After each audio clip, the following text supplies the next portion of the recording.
The Bradley and daylight savings time. I actually feel pretty good today, so it'll probably end up killing me at probably about midweek. So we'll try to keep it a little bit light on the model building just in case we're all sleep deprived here. But anyway, last I left off on the Bradley, I did get the I got the interior painted.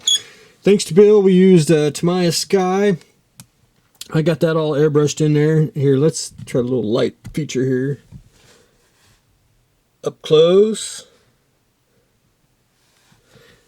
Not too bad. This will probably help out a lot for little details. But anyway, if you can see it, it's actually one of those that looks, I think, better in person. You can actually see the tin of it.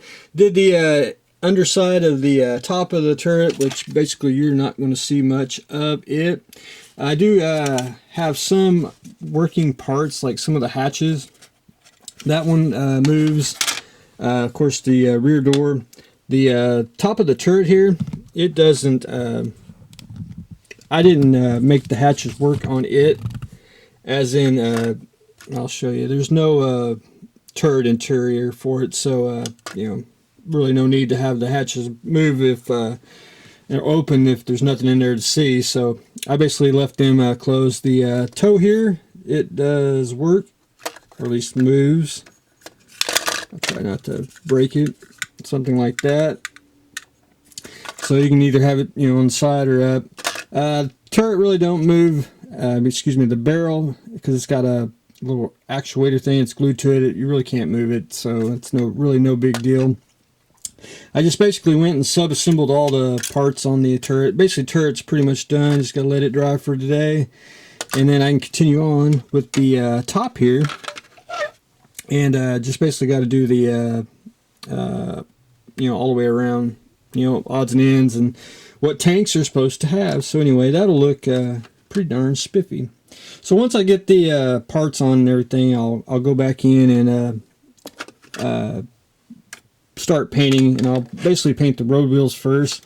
And when I paint tanks, I usually go in with flat black to do the rubber, and I just paint the whole thing black, and then I go back in with the tan after, and maybe do some pre-shading. It just depends what I want to do. And then I'll just go ahead and with the low setting, I'll paint the inside of the wheels. I'll show you all that once we start getting paint. But we got about another you know, 3-4 days to get all the parts on, because I just you know, I just go and do you know, section out of whack here on the instructions, and then go do the other side. You know, I just do a little bit each time. Before you know it, you got it built up. Anyway, that's where we stand on the Bradley.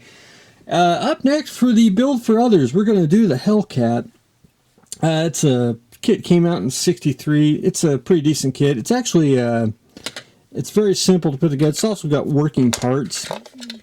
And kit itself, it pretty much goes together. I mean, it's not a whole lot of effort, if you will.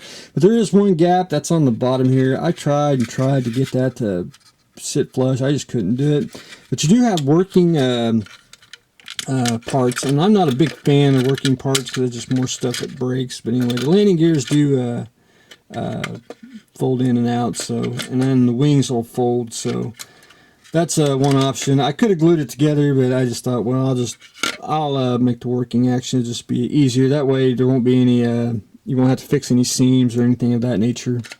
Just leave it working and it should be okay. Bill will ask if this does get a pilot. Yes, it does, but it will not be put in because I'm not a big fan of the 60 style figures.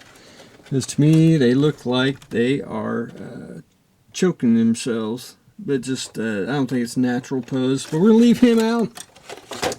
And I want to show you the cockpit here. Let's turn on Mr. Light. If you can actually see it. You'll get basically one piece for the cockpit, and that's the back wall. So what I'll have to do is just put some styrene in there and make like a seat, and we'll just have to pretend that's there, and a little bit of a joystick, but that's pretty much it. And maybe a decal to go there, but that's pretty much it on the Hellcat. But anyway, I'll sub-assemble some more this week, and we'll show everyone how that works. Hopefully get the wings on tomorrow, and we'll just then start adding a little bit of putty and a little bit of sandpaper, and we'll get that accomplished as well. The Disruptor, I took Tamiya JN Green and JN Gray, and I got it painted. You probably can see it's kind of a grayish green, basically real close to what it looks like in the show. I got to let it dry for a couple days. I actually sprayed a lot of crystal clear there, so it's a little sticky, but anyway, that'll work. One thing I had to do is I had to strengthen up the emitter here. I took some styrene and basically some tulip over there, and I filled in the gaps, and it made it sturdy. I guess when I casted it, it just didn't really cure. It wanted to bend, and so I just took styrene, got mad at it, glued it on, made it stiffer, and now we are in good shape. So I just got to wait for everything dry, go back in with some clear. And I'll tell you, even I spill paint, and I spill paint right through here. If you can actually see it.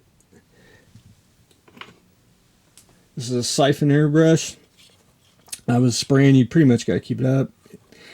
And I actually went like that, and there it all fell out and got under the tape and everything. So I got to sand that off and repaint that. But that's no big deal because I got to paint the top here. But anyway, it made me so mad. But it does happen, and I even do make painting mistakes. But anyway, that is what I got on the Disruptor. So hopefully about another week, and we'll have that ready to go and off to its final destination. Did get a new kit in. This is Sondra, the resin statue.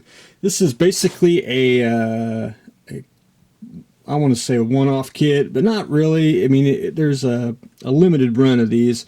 This is basically an old warmplastics.com kit if you want to get down to it. I haven't really got completely into it yet because it's still sealed, and we'll get to that momentarily because I do love odd kits, and this is one that does fit the build. But we'll jump into that probably a little bit later. But anyway, do got that in today, and hopefully I probably forgot a bunch of stuff. Oh, I did. It's New Kit Sunday. This right here is a new vacuum form kit for me. This is a 1/32 scale Scarlet Viper conversion for the Mobius Viper kit. It's get the original Viper, you can actually make the Scarlet Viper. I had a resin kit of it a long time ago, and it's actually basically the same thing except for the engines. And if you look up Scarlet Viper, you'll understand. But this gives you the wing options. This is for $7 and will be available at bradhairproductions.com in the store section plus shipping. But anyway, there you have it. It's basically a 1, 2, 3, 4, 6-piece kit. Be able to cut that out and make your standard Viper into the Scarlet Viper. And next up, this is my Frankenstein vet conversion. It's basically 3 pieces. Cut it out. If you fits any standard Corvette kit in 1/25 scale for the wheels and the chassis and the seats and all that, and you just cut it out, glue it on, you'd be good to go. You may be able to make a Death Race 2000 Frankenstein vet. So there's that. And this retails for $7 and is available online at bradhairproductions.com in the store section. But that is what I've got going on today. We got 2 new kits. We got 32nd scale Viper. We got the Frankenstein vet. Working on the Disruptor here. I did get a new handle for the camera, which I'm trying to work on it as we speak. And we are doing more on the Bradley and starting the Hellcat. So that's what I got going on today. So stay tuned for the next exciting episode.